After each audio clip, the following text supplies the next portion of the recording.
फर्क पड़ता है। कोई दिक्कत नहीं, पता नहीं, जो थारी राय सो हमारी राय।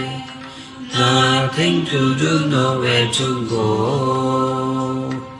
देखो सुनो मत बोलो।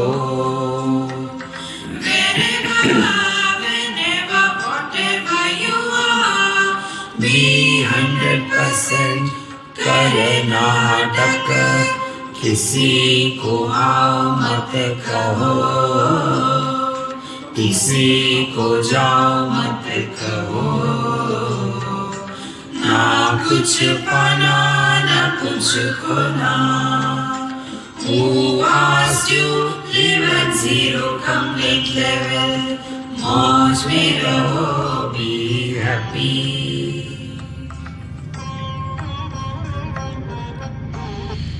श्री कृष्णा श्री कृष्णा श्री कृष्णा श्री कृष्णा। गुरुर्ब्रह्मा गुरुर्विष्णु गुरुर्देवो महेश्वरः, गुरु साक्षात् परं ब्रह्म तस्मै श्री गुरवे नमः, तस्मै श्री गुरवे नमः। हम 2-4 श्लोक पढ़ेंगे तो मन तैयार हो जाएगा सुनने के लिए। हम 6वें श्लोक से पढ़ रहे हैं। न तद्भासयते सूर्यः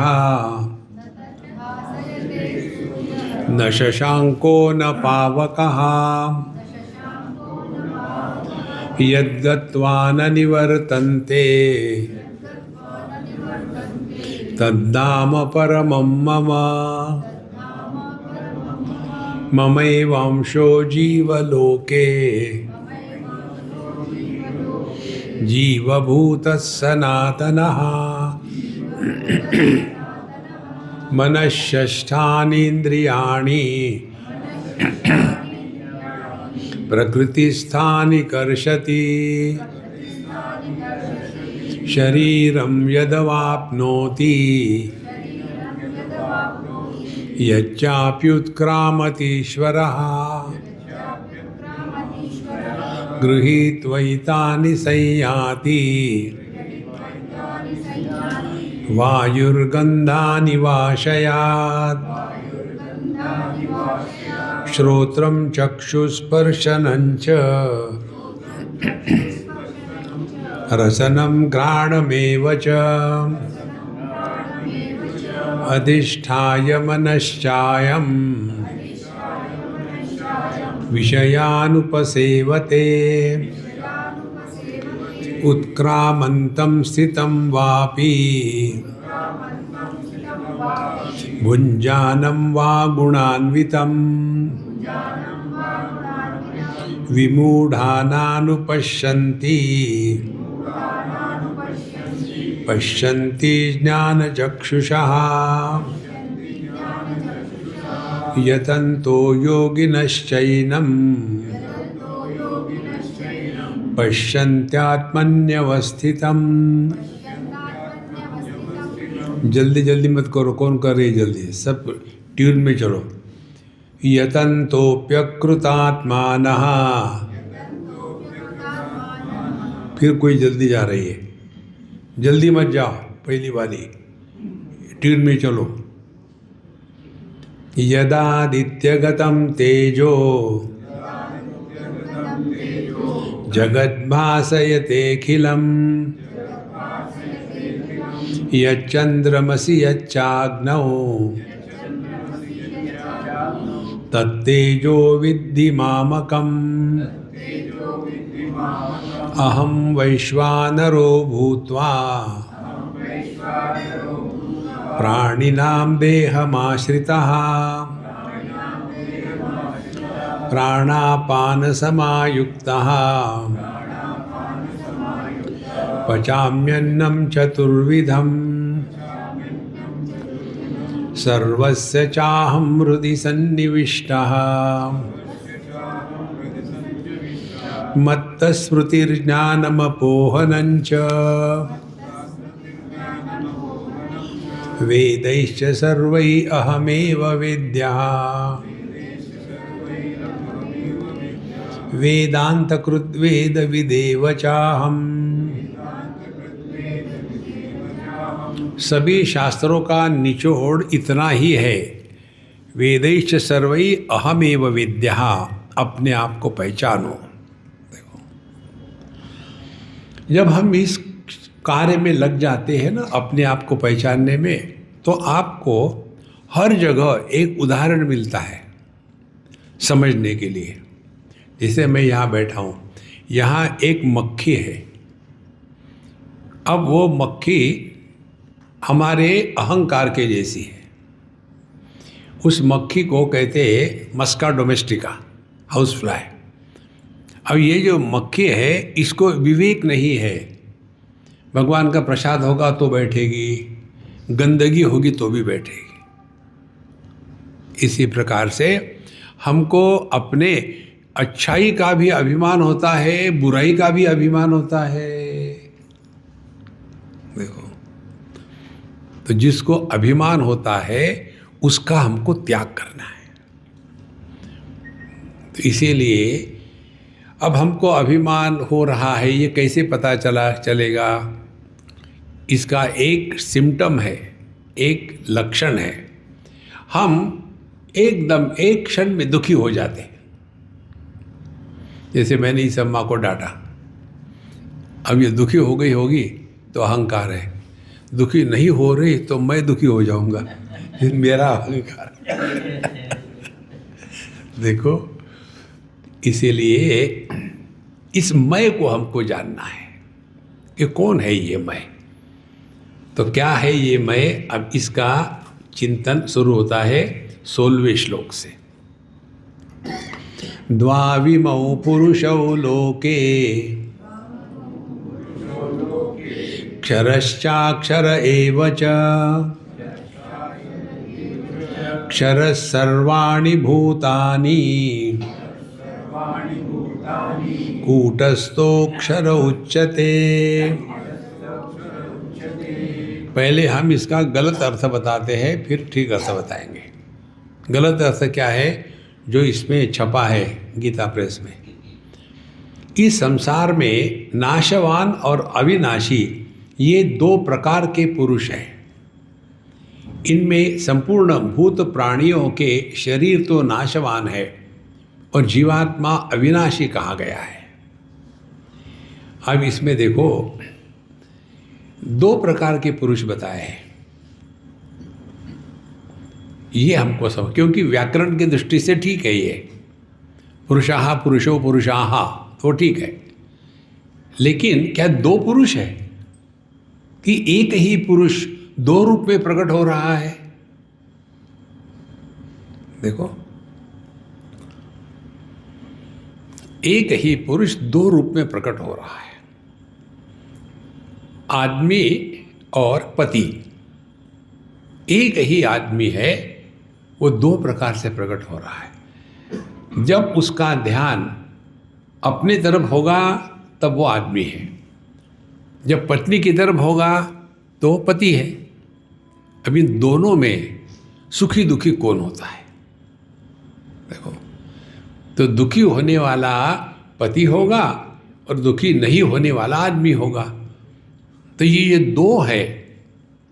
अब दोनों की बात करते हैं, ये दोनों कैसे? अव्यय। अव्यय माने दोनों का नाश नहीं होता।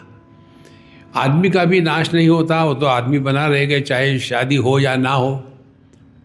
और पति का भी नाश नहीं होता, क्योंकि पति नाम की कोई वस्तु नहीं है। ये भी सिद्धांत बहुत पक्का पकड़ लो। विवाह के बाद जो पति पत्नी निर्माण होते हैं, तो डाइवर्स के बाद क्या वो मर जाते हैं? नहीं। क्यों? कि वो थे ही नहीं। जो थे नहीं उनको लेकर के हम परेशान होते हैं। इसीलिए द्वौ इमौ पुरुषौ लोके। अब देखो, एक ही सत्य है, एकम सत् विप्रा बहुधा वदन्ति। अब वो जो एक सत्य है, ये दो प्रकार से प्रकट हो रहा है।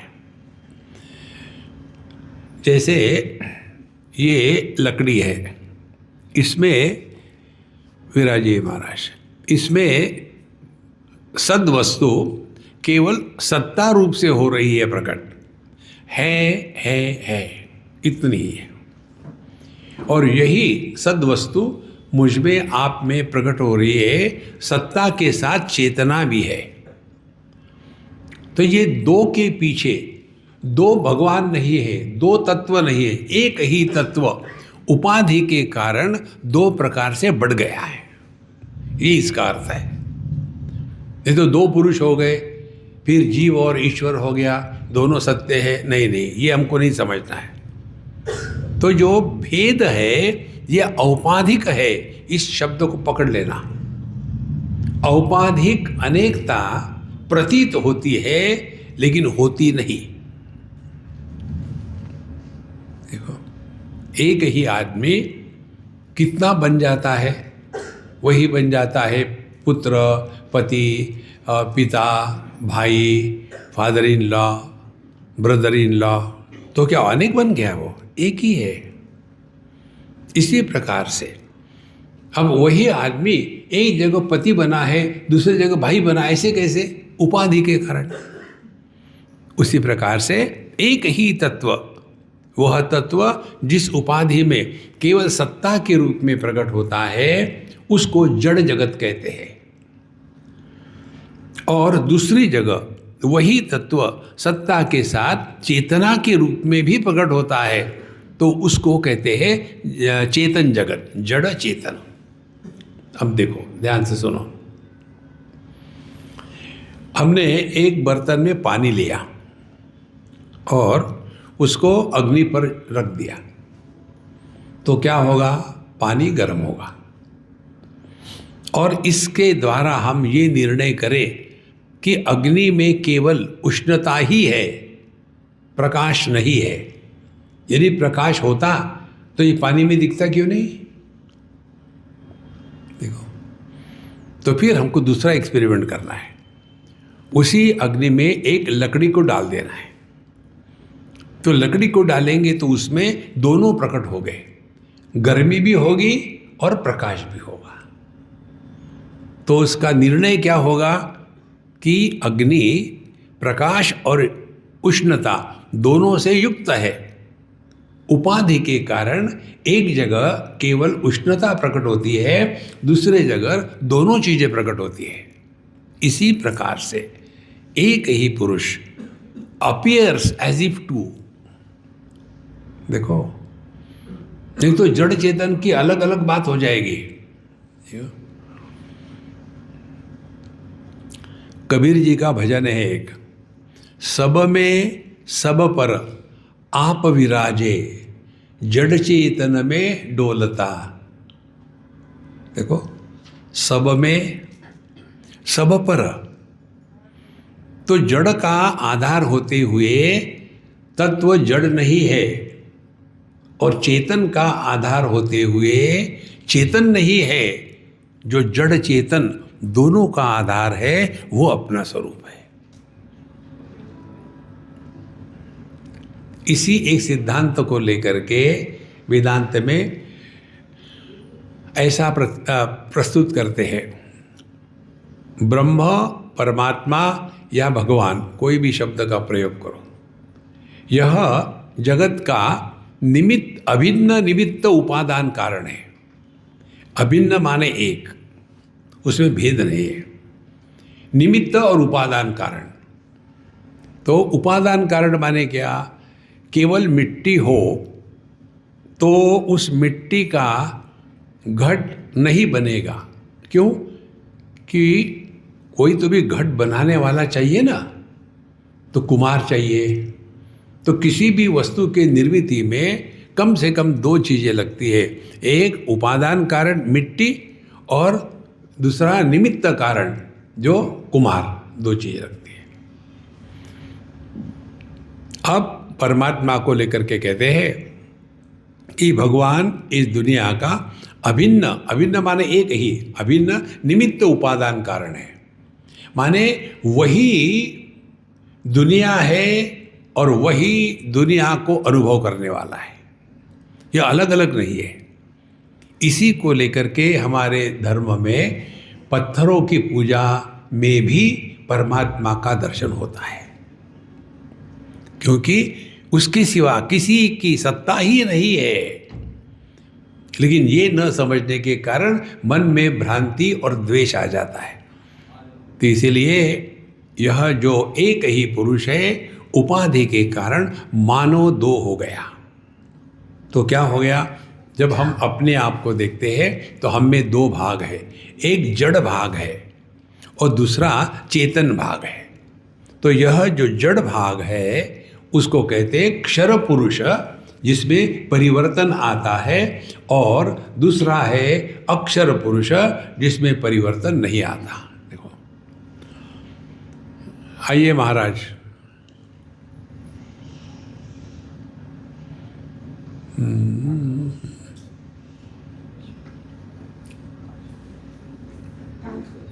आसन लगाइए कुछ।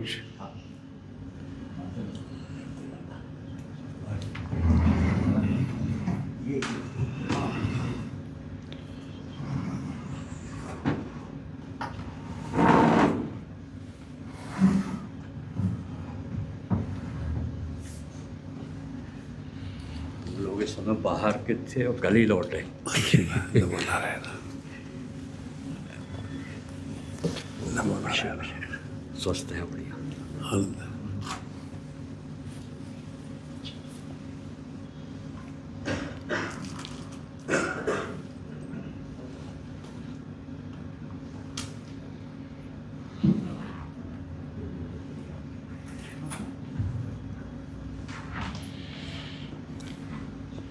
जिस प्रकार अग्नि में दोनों है, उष्णता और प्रकाश, उसी प्रकार से तत्व को जब जानना चाहते हैं तो ये दोनों बातें हमको जानना आवश्यक है।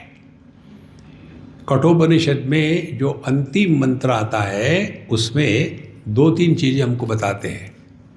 पहली बात बताते हैं, यदा सर्वे प्रमुच्यन्ते कामा यस्य हृदिश्रिताः अथमर्त्यः अमृतो भवति अत्र ब्रह्म समश्नुते। जब मनुष्य का मतलब हो गया जीव, जब जीव के अंतःकरण से सभी कामनाएं समाप्त हो गई, देखो, माने जड़ चेतन का भेद खत्म हो गया। जड़ चेतन का भेद क्या है? मेरे पास कार नहीं है, इसीलिए मैं अपूर्ण हूँ, मुझे तो कार लेनी ही पड़ेगी। देखो, और जिसको जो बेकार है, हमारे जैसा बेकार माने जिसके पास दो कार है, गुजराती है ना, बेकार। देखो, तो जिसके अंतःकरण में कामना नहीं होती वो परमात्मा है। देखो, ये एक बात बताई, यदा सर्वे प्रमुच्यन्ते कामा यस्य हृदिश्रिता अथमर्त्यः अमृतो भवति अत्र ब्रह्म समश्नुते। वो परमात्मा के साथ एक है। दूसरा मंत्र आता है, अस्ति इति उपलब्धव्यः तत्वभावेन प्रसीदति। परमात्मा की उपलब्धि भावात्मक होती है। और ध्यान से सुनना, और ये भाव कैसा है? अस्तित्व। ये अस्तित्व कैसा है? ये किसी का विरोधी नहीं है। हम लोग जो जानते हैं ये भाव अभाव, इनको जानते हैं। जैसे अभी यह शाम है, सुबह नहीं है।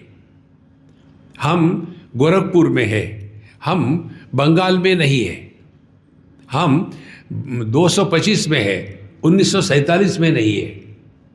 तो यह जो भेद होता है देश काल वस्तु परिस्थिति का, जो भेद जिसमें नहीं होता, उसकी बात हम कर रहे हैं। इसलिए अस्ति इति उपलब्धव्या, केवल है मात्र। और इसको कैसे पहचानना? जो अभाव को भी आधार देता है वो भाव अभाव के परे है। अब इसको अपने अनुभूति में ले लो। अपनी अनुभूति क्या है? हमको कभी अपने अभाव का अनुभव होता है क्या? संभव ही नहीं। हमको अपने अभाव का अनुभव नहीं होता। तो है कहने की क्या जरूरत है?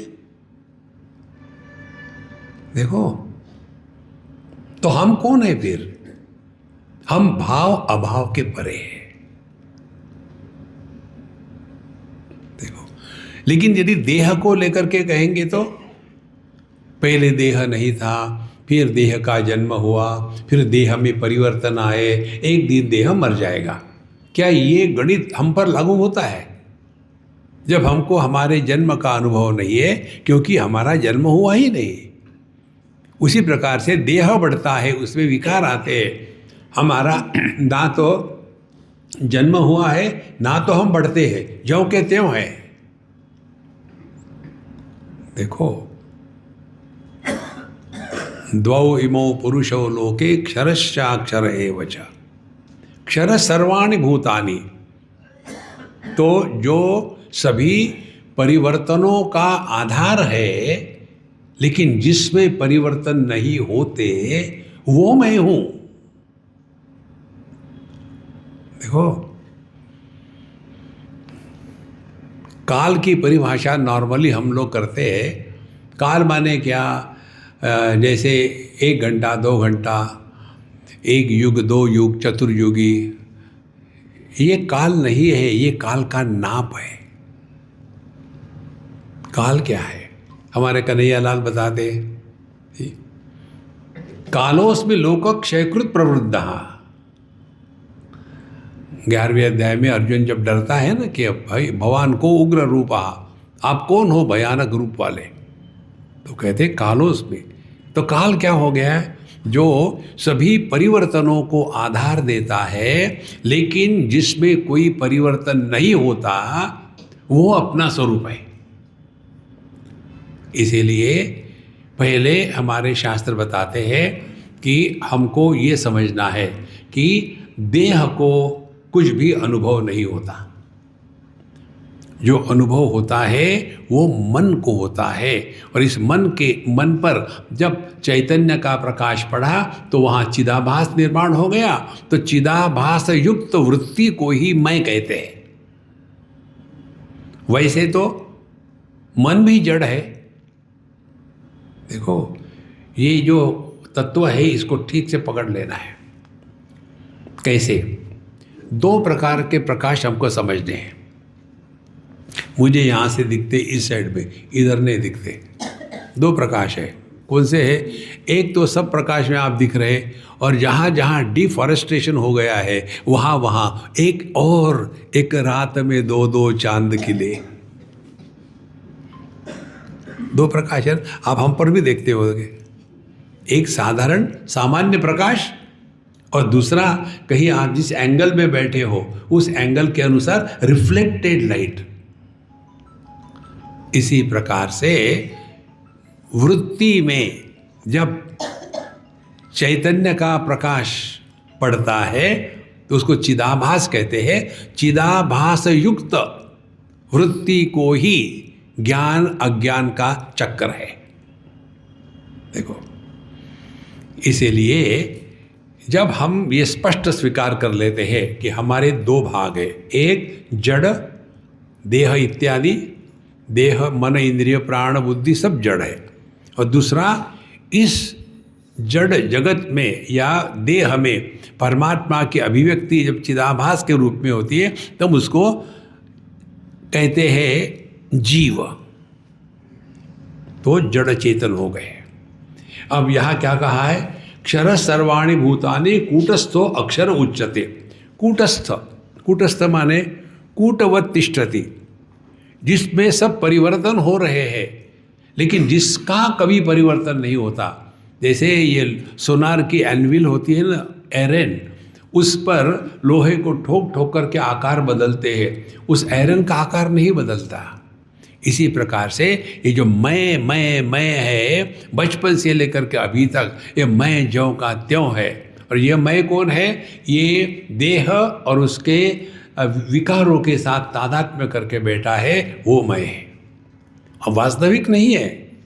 जैसे पति वास्तविक नहीं है, पति औपाधिक है, वैसे ही यह मैं केवल क्षणिक है, और क्योंकि ये क्षणिक है इसीलिए इसका नाश नहीं होता, इसीलिए कूटस्थो अक्षर उच्यते, इसीलिए जीव का भी नाश नहीं होता, परमात्मा का भी नाश नहीं होता। देखो महाराज, आप कैसा भी विचार करो, पिछला जन्म पाप पुण्य किया, इस जन्म में भुगत रहे, इस जन्म में पाप पुण्य कर ले, अगले जन्म में भुगतेंगे, पिछले जन्म में ये देह नहीं था, हम थे, फिर इस देह में हम गड़बड़ी कर रहे हैं, इसमें भी हम ही है, अगले जन्म में ये देह नहीं रहेगा, वहाँ हम सुख दुख भोगेंगे। तो अर्थ क्या निकला? क्या जन्म हुआ हमारा? नहीं, हम एक अखंड सत्ता है। देखो, ये जीव का प्रसंग हमने विस्तार से लिया है। ये जीव नाम की चिड़िया कहीं नहीं है, इसको लेकर के परेशान मत होना, पापो हम पाप कर्मा हम। नहीं, आप साक्षात परमात्मा हो। देखो, फिर जैसे आदमी साक्षात आदमी है, लेकिन उपाधि के कारण अनेक बन जाता है, और जो दुखी होने वाले हैं ये औपाधिक है। इसी प्रकार से जब हम देह के साथ तादात्म्य करते हैं तब मैं पैदा होता है। जब जागृत अवस्था खत्म हो गई, स्वप्न शुरू हो गया, तो वहाँ दूसरा मैं आता है। सुषुप्ति में दोनों गायब, तीसरा मैं। इन तीनों का आधार जो एक तत्व है वो अपना स्वरूप है। तो ना तो जागृत पुरुष मरता है इसीलिए वो अमर है, ना तो स्वप्न पुरुष मरता है इसीलिए वो भी अमर है, और ना तो सुषुप्त प्राज्ञ मरता है वो भी अमर है। वो अमर इसलिए है कि वो है ही नहीं, और परमात्मा अमर इसलिए है कि जो मरता ही नहीं। तो कहाँ है मृत्यु को स्थान? देखो संतो, द्वौ इमौ पुरुषो लोके क्षरश्चाक्षर एव च, क्षर सर्वाणि भूतानि कूटस्थो क्षर उच्यते। अब अगला श्लोक, उत्तम पुरुषस्त्वन्यः।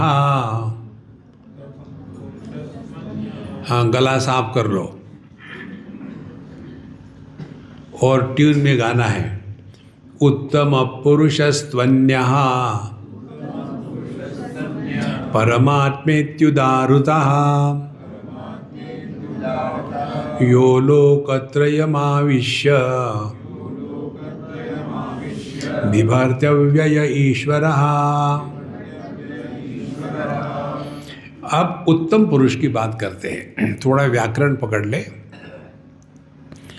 हिंदी में, अंग्रेजी में मैं को कहते हैं फर्स्ट पर्सन, और दूसरे को कहते हैं सेकंड पर्सन, और तीसरे को कहते हैं थर्ड पर्सन।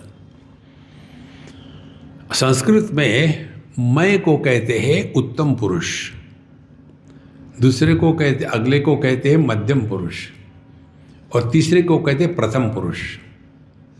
तो 3 पुरुष हो गए, मैं, तू, वो। अब देखो कितनी सुंदर बात है ये। तू द्वितीय पुरुष सिंगुलर, तू ऐसा क्यों कर रहा है? आप ऐसा क्यों कर रहे हो? तो ये हो गया प्लूरल।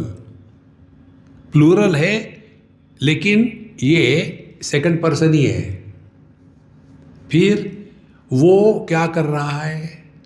Third person singular. वे सब क्या कर रहे हैं? Third person plural.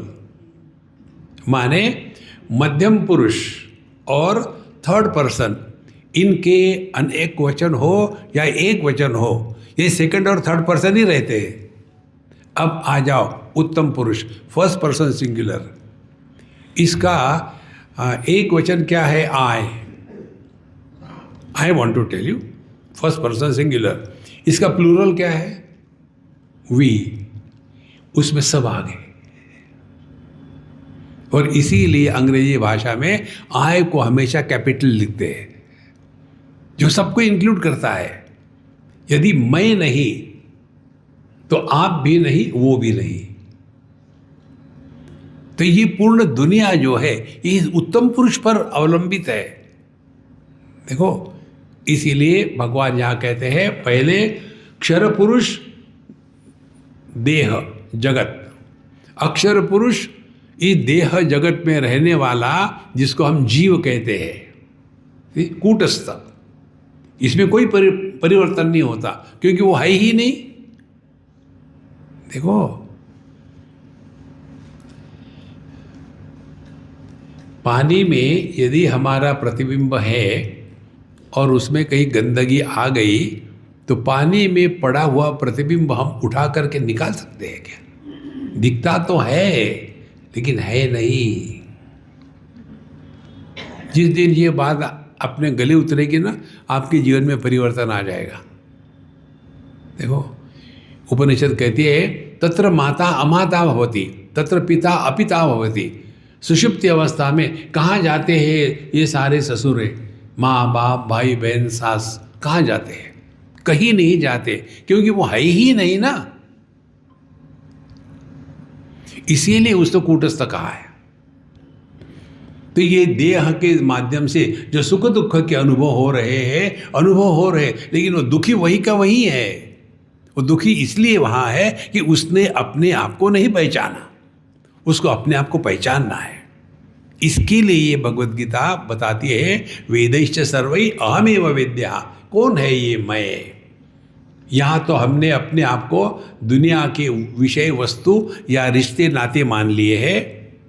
यहाँ तो हमने अपने आप को देह मान करके जीव मान लिया है, लेकिन असल में हम है वो जो इन दोनों का आधार है, लेकिन इसके द्वारा जो प्रभावित नहीं होता वो अपना स्वरूप है। इसको पकड़ना है।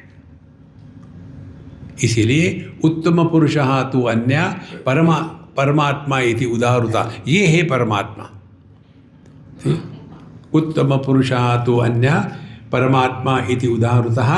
और ये क्या कहते हैं? लोकत्रयम आविश्य, ये तीनों का आधार है। कौन से तीन आधार है? जड़ प्रकृति का, देह का आधार वही तत्व है। ठीक, लोकत्रय। फिर ये जीव के सुख दुख के अनुभूति का वही आधार है। और ये जीव जगत के निर्माण करने वाला ईश्वर, इसका भी वही आधार है। तो एक ही तत्व तीन उपाधि के कारण तीन प्रकार से कहा जाता है। जब परमात्मा पर माया की उपाधि करके बात करेंगे तो उसको ईश्वर कहेंगे।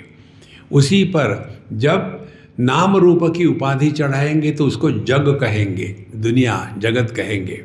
और उसी पर जब पंचकोशों की उपाधि चढ़ाते हैं तब तो उसको जीव कहते हैं। अब ये तीन जो है, तीनों का एक ही आधार है। इसको एकदम स्पष्ट समझ लेना। अब आपको थोड़ा हल्का फुल्का समझाते हैं, ज़्यादा सीरियस होकर के अध्यात्म नहीं होता। ना कुछ पाना ना कुछ खोना, ये समझ लो। हम आपको गारंटी देते हैं, आप यहाँ आए सत्संग, आपको कुछ नहीं मिलेगा। यदि इस भ्रांति से आए होंगे, हम आए सत्संग किए तो हमारी बहू हमारी बात मानेगी, गारंटी देते वो नहीं मानेगी, क्योंकि वो भी आई है। कुछ पाने के लिए हमारे सत्संग में मत आना। हम आपको एकदम यूपी की भाषा में अस्पष्ट बोलते हैं। यूपी में स के पहले अ लगाने का ठीक, वो स्पष्ट नहीं कह सकते, अस्पष्ट। ओम अस्पष्टाय नमः, एक जो भगवान का नाम है। इसीलिए बिल्कुल सिंपल टेक्निक से बताते हैं। आप सभी लोग क्रिकेट की मैच तो देखते ही हो। अब क्रिकेट के मैच का ग्राउंड अपने सामने ले आओ, पूरा वेदांत समझ में आएगा। क्रिकेट के मैच में कौन कौन होता है? एक तो बैटिंग करने वाली टीम होती है, दूसरी बॉलिंग और फील्डिंग करने वाली टीम होती है, तीसरा अंपायर होता है। एक बार ऐसे ही मैच होने ही वाली थी, तो जिनको बैटिंग का मौका मिला उनको किसी ने मैसेज भेजा, ये जो बॉलिंग वाले जो है ना, इन्होंने कुछ बुराई निश्चित की है और जो अच्छे बल्लेबाज है उनको मारने का उनका प्रयास है। तो वो ऐसा कुछ करने वाले हैं कि जिसके द्वारा ये जो बल्लेबाज है ये मरेगा। अब इन लोगों ने निर्णय कर लिया, अब हम वॉक ओवर दे देते कि हम हार गए, हमको नहीं खेलना। अच्छा, जब वो हार गए, नहीं खेलना करके चले गए, अब मुझे बताओ ये फील्डिंग वाले लोग वहां रहेंगे क्या? जब बैटिंग वाला ही नहीं है तो फील्डिंग वाले काहे को रहेंगे? अच्छा, इस मैच में हार जीत किसकी होती है? जो बैटिंग वाली होती है टीम, वो ज़्यादा रन बनाती है, वो जीतती है ना। देखो, और तीसरा कौन है? अंपायर। और अंपायर कैसा है? किसी ने बढ़िया बॉल फेंका, good length, he will never appreciate. यदि वाइड बॉल फेंक दिया तो ऐसा करेगा। माने आप ठीक हो तो अप्रिसिएशन नहीं मिलेगा, गलत करोगे तो पनिशमेंट मिलेगा। देखो, इसी प्रकार से बैट्समैन ने यदि चौका मारा तो ऐसा ऐसा करेगा, ऐसा नहीं करेगा, hey well done, no, he will not say. केवल वो देख रहा है, नो कमेंट्स। तो 3 बात हो गई, बैटिंग, बॉलिंग और अंपायर। इसमें आउट कौन होता है? बॉलर आउट होता है क्या? अंपायर आउट होता है क्या? कि बैट्समैन आउट होता है? अब ये जो कन्हैया की क्रिकेट की मैच चल रही है ना, इसमें जीव, आप और हम, ये बैटिंग कर रहे हैं और ये जो दुनिया है ना, ये बॉलिंग कर रही है। और हमारे ईश्वर भगवान वो वहाँ के अंपायर है। आप अच्छा करो तो आपको एप्रिसिएशन नहीं मिलेगा, और गलत करो तो डंडे पड़ेंगे। धीरे धीरे समझ लेना। और इसी उदाहरण को आगे एक बढ़ाओ तो जब बैट्समैन लोगों ने वॉक ओवर दे दिया, वो चले गए, तो बॉलिंग टीम को भी वहाँ रहने की आवश्यकता नहीं, वो भी चले गए। ये दोनों चले गए, बैटिंग बॉलिंग वाले, तो अंपायर क्या करेगा? मूंगफली खाएगा, वो भी चला जाएगा, वो भी चला गया। तो ये सब कहाँ हो रहा था? ग्राउंड पर। ग्राउंड तो वही रहेगा ना, ग्राउंड को कोई फर्क पड़ेगा? ये 4 बातें समझ लो, जीव, आप और हम, जगत ये बॉलिंग की टीम, ईश्वर ये है अंपायर, और इन सब का आधार वो ground. Remain grounded in wisdom, you will be always happy. देखो महाराज, उत्तमः पुरुषः तु अन्यः परमात्मा इति उदाहृतः यो लोकत्रयम् आविश्य। लोकत्रय, कौन से लोकत्रय है? यह बैटिंग, बॉलिंग और अंपायर, जागृत, स्वप्न, सुषुप्ति। देखो, जागृत स्वप्न में बैटिंग बॉलिंग हो गई, सुषुप्ति में अंपायर हो गए। इन सब का आधार एक ही तत्व है, उसको पकड़ो, उसको पकड़ो। यो लोकत्रयमाविश्य बिभर्ति अव्यय ईश्वरः। और इसके पश्चात कहते हैं 18वें श्लोक में, गला साफ कर लो, यस्मात् क्षरमतीतोऽहम् अक्षरादपि चोत्तमः अतोऽस्मि लोके वेदे च प्रथितः पुरुषोत्तमः। यस्मात् क्षरमतीतोऽहम् अक्षरादपि चोत्तमः, क्योंकि मैं क्षर से बढ़कर हूँ और अक्षर से भी बढ़कर हूँ। क्षर से माने प्रकृति से और अक्षर माने जीव से। क्योंकि मैं जीव जगत के परे हूँ, दोनों चले गए जीव जगत, तो ईश्वर की क्या आवश्यकता है? देखो, ईश्वर की आवश्यकता तब है ना कि जब कोई कंट्रोल करने के लिए हो तब।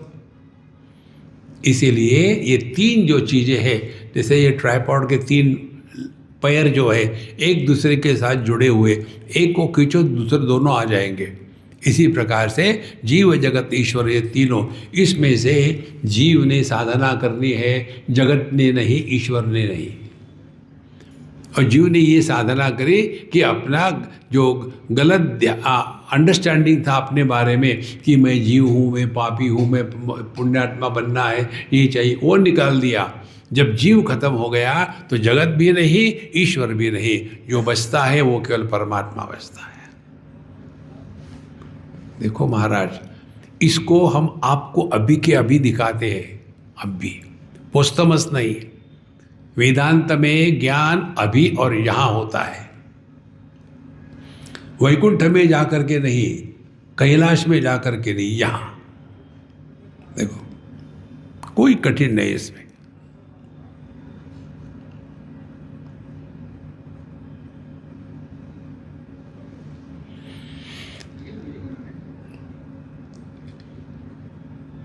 ये जो है ना आप, ये परमात्मा है।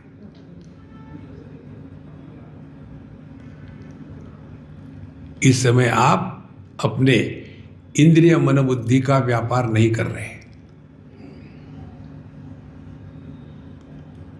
प्रमाण निरपेक्ष अनुभूति में विशेषता नहीं होती।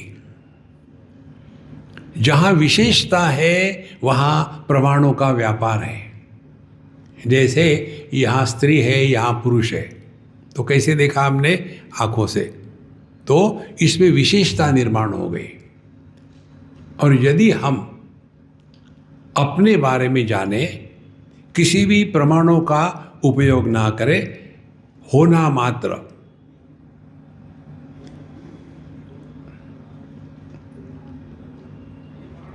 चित्तवृत्ति निरोध नहीं। सब सुनेंगे, सब देखेंगे, लेकिन देखने वाला, सुनने वाला पैदा नहीं होगा। देखो, सुनो, मत बोलो। Experience without experiencer, knowledge without nowhere.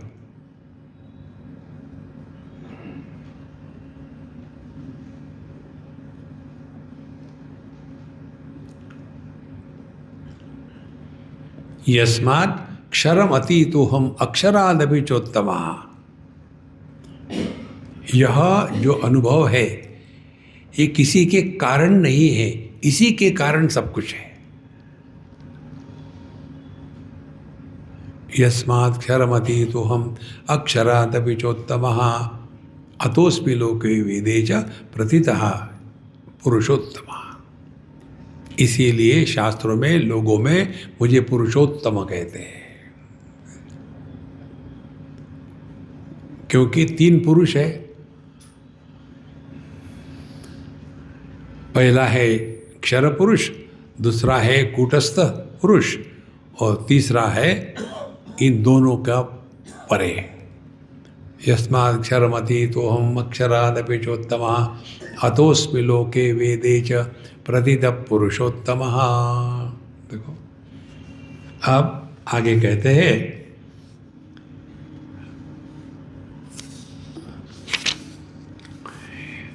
19वां श्लोक, यो मामेवम सम्मूढ़ो जानाति पुरुषोत्तमं स सर्वविद् भजति माम्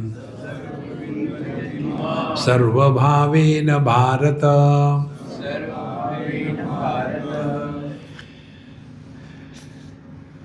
यो माम एव असम्मूढ़ः जानाति। मुझे इस प्रकार से कौन जान सकता है? असम्मूढ़, क्वालिफिकेशन।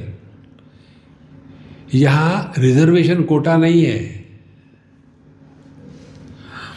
महाराज जी आपके लिए ठीक है, आप तो सन्यासी हो, हम तो गृहस्थ है, तो क्या रिजर्वेशन कोटा चाहिए? देखो, एकदम क्लियर होना चाहिए। असम्मूढ़ः, पूरी भगवत गीता को यदि जीवन में उतारना है ना, तो हमारा जो मंत्र है उसको पकड़ो। Wherever, whenever, whatever you are, be 100% followed by Karnataka. यही पूरी भगवत गीता है। युद्ध की समस्या नहीं थी अर्जुन को, अर्जुन तो बड़ा योद्धा था, उसकी समस्या नहीं थी। समस्या थी अपने दादा को, अपने गुरु को कैसे मारूं। तो उसकी भ्रांति, उसकी गलती क्या हो गई, युद्ध के मैदान में कोई दादा, कोई गुरु होता है कि दुश्मन होता है। इसी प्रकार से हमको ये देखना है कि हम मनुष्य के रूप में आए हैं, तो क्या हमको वैसा ही जीना है, आहार निद्रा भय मैथुनंच, वही हमको करना है। देखो, यही मोह है, असम्मूढ़ः। ये हमारा अंतिम जन्म हो सकता है यदि हम इसको ग्रहण करें तो। नहीं तो फिर वही तम्बाकू, वही चूना, रगड़ते जाओ, खाते जाओ। पुनरपि जननम पुनरपि मरणम पुनरपि जननी जठरे शयनम। तो मोह क्या है? मोह यही है कि पहले हमने सूखा कचरा इकट्ठा करके रखा है, फेंको। दूसरा, गीला कचरा इकट्ठा करके रखा है। देखो, महाभारत का युद्ध दुश्मनों में था क्या? अपनों में था। मनुष्य अपनों के कारण जितना दुखी होता है, वो दूसरों के कारण दुखी नहीं होता। इसका कारण क्या है? हम ये गीला कचरा निकालते नहीं, रख देते हैं। इसके लिए हमारे शास्त्रों ने 4 आश्रम बताए हैं। देखो, ब्रह्मचर्य आश्रम, अपने आप को तैयार करो अच्छी तरह से जीने के लिए, पढ़ाई इत्यादि करके। गृहस्थ आश्रम, आपके चारों पुरुषार्थ उसमें संभव है, धर्म अर्थ काम मोक्ष कर लो, वो हो गया। उसके बाद अब वानप्रस्थ आश्रम, माने जब आपके बच्चे बड़े हो गए, शादियां हो गई, अब उनको जीने दो। ये बुढ़ाऊ लोग उनको जीने नहीं देते, हर चीज में ये मत करो, वो मत करो। अरे तुमने तुम्हारा जीवन बर्बाद किया है, उसको अपना करने दो। नहीं, हम मदद करना चाहते हैं कि बर्बादी कैसे कर सकते हैं। हम वर्ण को लेकर तो बड़ा अभिमान करते हैं, ब्राह्मण क्षत्रिय वैश्य शूद्र, लेकिन वर्ण व्यवस्था नहीं है, वर्णाश्रम व्यवस्था है। वर्ण के साथ आश्रम को भी जोड़ो ना। देखो, और पर्टिकुलरली आज के तारीख में पूरा जीवन जगत इतना बदल गया है। बम्बई जैसे शहर में 1 BHK 2 BHK, और वहाँ ये बुढ़ाऊ आकर के कहेंगे ये नहीं करना, वो नहीं करना। वहाँ इतनी जगह होती है, लेकिन ये मानेंगे नहीं। हम जब छोटे थे, हु केयर्स।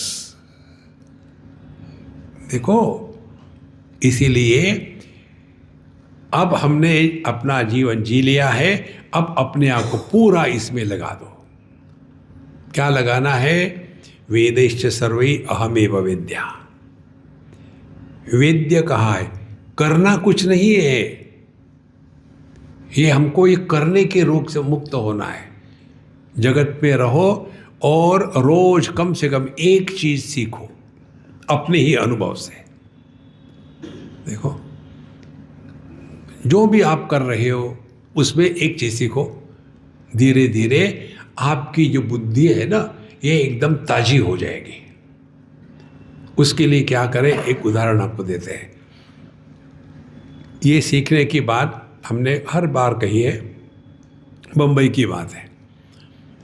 तो एक बूढ़ा वो सज्जन हमारे सत्संग के बाद बोले, स्वामी जी आपने जो कहा ना कि कुछ ना कुछ सीखना चाहिए, क्योंकि जब हम सीखते हैं तो हम में जो बच्चा है वो मरता नहीं। बुढ़ापे का लक्षण क्या है? अब सीख के क्या करेंगे, फिर मरो ना, मरती भी नहीं। सीखो something, let us learn something. देखो, तो बोले आपने कहा तो हमने सीखना शुरू कर दिया। बहुत बढ़िया बात है। मालूम है क्या सीखा? अरे मालूम नहीं, जानने की इच्छा भी नहीं, आप सीखो, मुझे क्या फ़र्क पड़ता है। नहीं नहीं मैं बताऊंगा। ठीक है बताओ। मैंने संस्कृत सीखना शुरू कर दिया। नहीं, बहुत बढ़िया है, सीखो। बोले मालूम है क्यों? हमने कहा यार मुझे मालूम नहीं, जानने की इच्छा भी नहीं। नहीं नहीं मैं बताता हूँ, सुनाओ। बोले मैंने सुना है स्वर्ग में जा कर के जाएंगे तो वहाँ संस्कृत बोलते हैं, तो वहाँ जाने के बाद परेशानी न हो इसीलिए मैं संस्कृत सीख रहा हूँ। हमने कहा यार तुम पक्के सिंधी हो। फिर मैंने उसको कहा देखो प्लान बी समझो, आप तो स्वर्ग में जाओगे, समझो आप नरक में गए तो? बोले मुझे सिंधी आती है। कुछ ना कुछ सीखो भैया। हम आपको बताते हैं, एक अम्मा है हमारी बम्बई में, अब होगी 70 से 75 के करीब होगी। उन्होंने मुझे पूछा था, हमने कहा संस्कृत सीखो, और हम तो बोल के भूल गए। 1-1.5 साल में उसने इतना सूक्ष्म डीप संस्कृत का अध्ययन किया कि वो भगवत गीता के हर एक श्लोक के हर एक शब्द का व्याकरण बता सकती है। देखो कितनी बड़ी बात है। और फिर जब मुझे मिली तो छोटे बच्चे के जैसी खुद करके स्वामी जी मैंने पूरा सीख लिया, मुझे किसी भी शब्द का अर्थ पूछो मैं व्याकरण के सहित बताती हूँ। छोटे बच्चों को होता है ना, कितनी खुशी होती है। ये खुशी अपने अंदर है, निकालो उसको। नहीं तो अब जी के क्या करे, मरो न फिर। ना तो जीने की तमन्ना है ना मरने का इरादा है, कुछ तो करो। देखो धीरे धीरे धीरे व्यक्ति एकदम बिजी हो जाता है। सीखो कुछ ना कुछ। हम आपको बता नहीं रहे, हम कर रहे हैं। सबसे पहले जब हमारे सत्संग शुरू हो गए, कितने साल हो गए हमको याद भी नहीं, तो सामने वाला आदमी वो बड़ा कैमरा लगा करके रिकॉर्ड करता था और वो टीवी में जाता था। फिर उसको हटा दिया, फिर वो बड़ा कैमरा आ गया था, फिर वो 2-4 साल चला, वो भी हट गया क्योंकि उसमें कैसेट लगती थी। फिर तीसरा कैमरा आ गया जिसमें बिल्ट इन हार्ड डिस्क थी, उस पर रिकॉर्ड होता था, फिर उसको भी हटा दिया। फिर वो गोप्रो को जैसा छोटा सा एक्शन कैमरा आ गया, फिर वो भी चला गया। अब हमारे फ़ोन में सब कुछ हो जाता है। आनंद आता है ना। नहीं तो जब हम छोटे थे ना तब हम गिल्ली डंडा खेलते थे। आजकल के बच्चे ये क्या कर रहे हैं? वर्तमान में रहना यह मेडिटेशन है। Live 100% in the present. आंखें बंद करके परेशान होना ये मेडिटेशन के कार्टून है। ये मेडिटेशन के चक्कर में जितने लोग बेवकूफ़ बनवाए जाते और कहीं नहीं बनवाए जाते। मेडिटेशन का crash course in meditation, 1st level, 3rd level, 4th level. देखो संतो, इस चक्कर में मत पड़ना। इतना ही सिंपल है। भगवत गीता बताती है wherever whenever whatever you are be 100%। तो आपको यदि मेडिटेशन समझना हो, गॉड रियलाइजेशन समझना हो, अभी हम कहाँ हैं? सत्संग में। कब है? जब सत्संग हो रहा है। तो हमको क्या होना चाहिए? सत्संगी। यदि आप सत्संगी हो तो यू आर इन मेडिटेशन।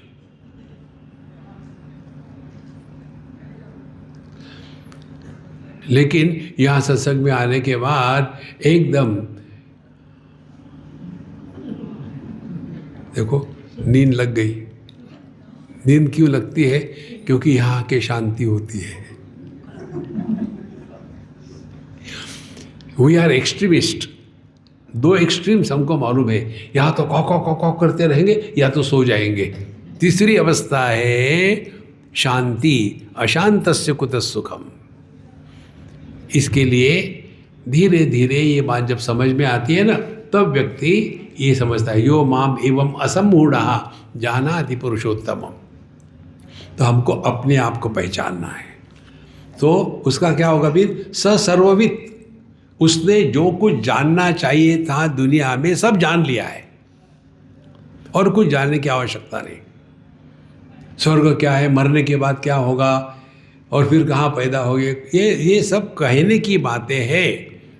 इसको कहते हैं तात्पर्य निर्णय बताने के लिए।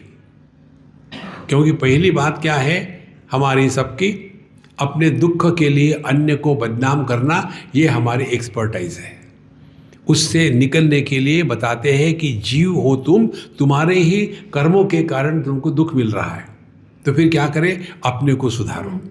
अपने को सुधारो माने क्या? वर्तमान में रहो। वर्तमान में रहो माने क्या? पुराने मुर्दे मत उखाड़ो।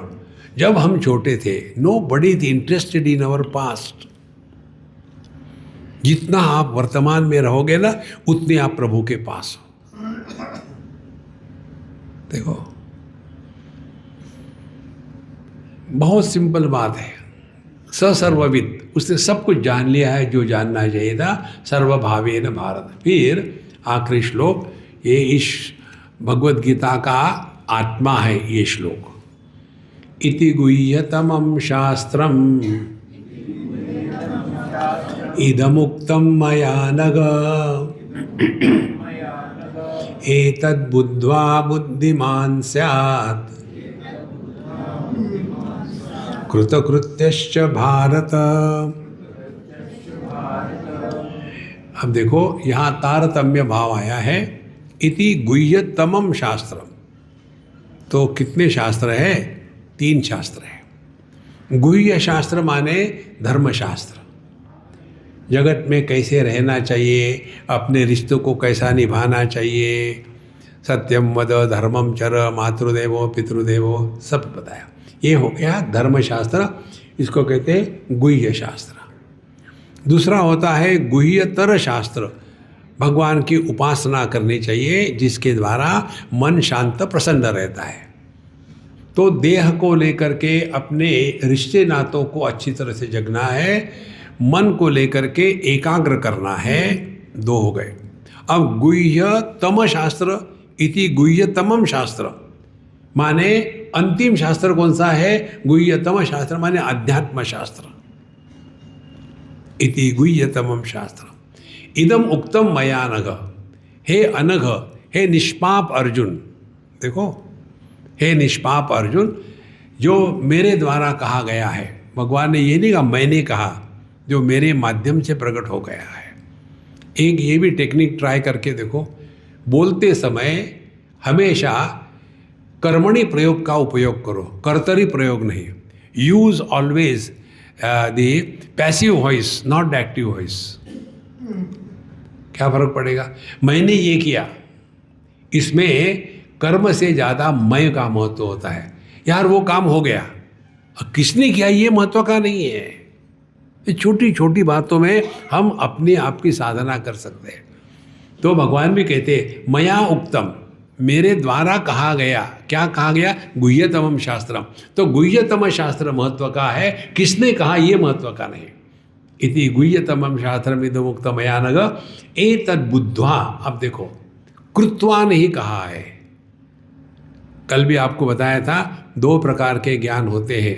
एक ज्ञान कर्म और उपासना की अपेक्षा रखता है। यदि आप नर्मदा जी में खड़े होकर के गायत्री का जप करोगे तो ब्रह्म तेज प्रकट होगा। सुनने से कुछ नहीं होगा, जाके खड़े रहो वहाँ।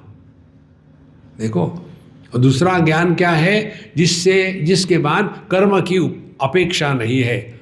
जैसे कि मैं आदमी हूँ, इसमें क्या कर्म की अपेक्षा है? कुछ नहीं। इसी प्रकार से अहम ब्रह्मास्मि, इसमें कोई कर्म की अपेक्षा नहीं है। त्यागे नहीं कि अमृतत्व मानसो। इसीलिए एतद् बुद्ध्वा बुद्धिमान स्यात्, यही बुद्धिमत्ता है कि अपने आप को पहचानो। समझो हमने अपने आप को पहचाना, किसको जाके पूछेंगे? हमको पूछते हैं लोग, स्वामी जी हमारी मजाक मत उड़ाना और हमारा उदाहरण अपने लेक्चर में मत देना। तो हम कहें लेक्चर उदाहरण तो देंगे, आपका नाम नहीं बताएंगे। तो दिल्ली की बात है, एक महामाया हमको पूछती है कि स्वामी जी आप तो मुझे जानते हो, मैं कितने सालों से आपको सुन रही हूँ, अब मुझे बताओ मैं रियलाइजेशन में कहाँ तक आई हूँ। अब देखो यह प्रश्न कैसा है, मैंने खाना खाया, अब मुझे बताओ मेरा पेट भर गया है कि नहीं भर गया। अब उस अम्मा को मैं क्या बताऊँ, मुझे तो टाइम पास करना है। तो मैं अच्छा मैं सीधी खड़े रहो, हिलो मत, एकदम स्थिर खड़ी रहो, मैं देखता हूँ कितनी तुम रियलाइज हो गई हो। घुटने तक, अभी बहुत बाकी है। देखो महाराज, करना नहीं है, एतद् बुद्ध्वा बुद्धिमान स्यात्। कैसे पता चलेगा? कृतकृत्यश्च भारत, जीवन में परिपूर्णता आ गई। अब ना उद्धव का लेना ना माधव को देना। यदि मृत्यु आती है तो डांट सकते हैं, व्हाई आर यू लेट। देखो महाराज, इसी को हमारा मंत्र है, ना कुछ पाना ना कुछ खोना। रिलैक्स। ये जीवन की परिपूर्णता है। नहीं तो मरते दम तक के क्या होगा, कैसे होगा, इसका डिवीजन किसको करना है, क्या करना है। एक अमीर आदमी मर गया नहीं, मरा तो नहीं, पड़ा हुआ था, और डॉक्टर ने बोल दिया अब हो गया इसका सब कुछ। अब बच्चों को कहा कि अब इनको तैयारी करो ले जाने की, अब कभी भी लुढ़क सकते हैं। अब वो सुन रहे हैं, पढ़े हैं, लेकिन कुछ नहीं कर सकते एकदम। तो बच्चे डिस्कस कर रहे हैं और ये बुढ़ाऊ सुन भी रहे। हम ऐसा करते, अपने पिताजी इतने अमीर हैं तो इनको हम हेलीकॉप्टर में ले जाएंगे उनके क्रिमेशन ग्राउंड पर। दूसरा कहता है यार कौन देखेगा फिर, हाँ भाई ये भी बात ठीक है। फिर हेलीकॉप्टर कैंसिल हो गया। फिर ऐसा करते इनको एक बहुत बड़े ट्रक में जाके ले जाएंगे, लेकिन दिखेगा नहीं ना लोगों को, ऊपर कैसा चाहिए, हाँ ये भी ठीक है। तीसरा लड़का कहता है ऐसा करते हम लोग इनको एक ट्रॉली में रख देंगे और ट्रॉली को सोने से मढ़ाएंगे ताकि लोगों को पता चलेगा इतना अमीर आदमी का जनाजा जा रहा है। जब ये पैसे खर्चे की बात हो रही थी तो वो मरा नहीं था अभी। वो कहता है बच्चों पैसे मत खर्चा करो, मैं पहुंच जाऊंगा पैदल। अब देखो कितना आदमी फंसा रहता है दुनिया में, जीवन भर इसी को पकड़ के रखोगे। देखो केवल मंत्रों का उच्चारण करना, त्यागे नहीं कि अमृतत्व मानसु और पकड़ के रखना, ये तो अपने आप को धोखा देना है। इसीलिए यह भगवत गीता का आत्मा है, हमको ना कुछ पाना है ना कुछ खोना है। Life is just a time pass, live cheerfully happily. Ideal आपको सामने रखना है अपने, तो आइडियल रखो एक पुष्प का। पुष्प में सुगंध होती है और पुष्प किसी को सुगंध देता नहीं, जो उसके पास चले जाए ले लो। कितना सिंपल जीवन बनता है, हमको किसी को कुछ नहीं देना, जो आते हैं ले जाओ। जब ये सिद्धांत हृदय में बढ़ जाता है ना, तब जीवन से सब जितनी परेशानी, ये करना वो करना ऐसा करना, कुछ नहीं करना यार, रिलैक्स हो जाओ, रिलैक्स। आखिरी बात हमारा सिद्धांत आपको बताते हैं। हम कहीं भी जाते हैं तो हमारा एक बॉस होता है, जैसे हमारी मनीषा यहाँ हमारी बॉस है, हमको यहाँ क्या करना है इसका निर्णय वो लेती है। तो हम क्या करते, मौज में रहते। यू थिंक, देखो इतना लाइफ सिंपल बन जाता है। यहाँ जो देते हैं प्रसाद, खाना है कि नहीं मैंने डिसाइड किया, मैं खाऊं क्या, नहीं तो चलो। देखो try this, be a follower, don't be a leader. और ये हमको कहाँ से मिला मालूम है? हमारा आदर्श महाभारत में किसका है? नकुल सहदेव। किसी के आदर्श नहीं होगी, वो हमारे है, क्योंकि दोनों इतने इंटेलिजेंट थे, कि उन्होंने जान लिया कि देखो अपने बड़े भाई है ना, वो समझदार है, वो जो डिसाइड करते पीछे चलो, क्यों विचार करना है, बोले चलो चलो बैठो तो बैठो, रिलैक्स, नहीं मैं करूँगा, मैंने बताया था, मैंने भी सफ़र करो। तो जो समझदार होते हैं वो लीडर नहीं बनते, जो समझदार होते वो फॉलोअर होते हैं। Give it a try and be happy. ओम पूर्णमदः पूर्णमिदं पूर्णात् पूर्णमुदच्यते पूर्णस्य पूर्णमादाय पूर्णमेवावशिष्यते। ओम शांति शांति शांति। हरि ओम। श्री गुरुभ्यो नमः।